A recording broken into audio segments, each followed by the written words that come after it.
ভগবান শ্রীকৃষ্ণ বলছেন গীতাতে, অপি চেদসি পাপেভ্য সর্বেভ্য পাপকৃতম সর্বম জ্ঞানপ্লবনৈত ব্রিজিশং সন্তরিষসি। অর্থাৎ সকল পাপী থেকেও অধিষ্ঠ পাপী তার জ্ঞানরূপ নৌকায় নিঃসন্দেহে উত্তীর্ণ হতে পারে।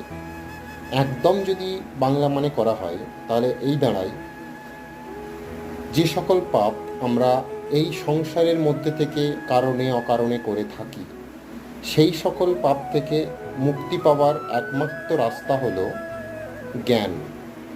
এই জ্ঞান যখন আমাদের অন্তরে জ্ঞানরূপ নৌকা বাস করবে বা জ্ঞানরূপ নৌকার আগমন ঘটবে, তখনই কিন্তু আমাদের ওই পাপ থেকে মুক্তি পাওয়া সম্ভব।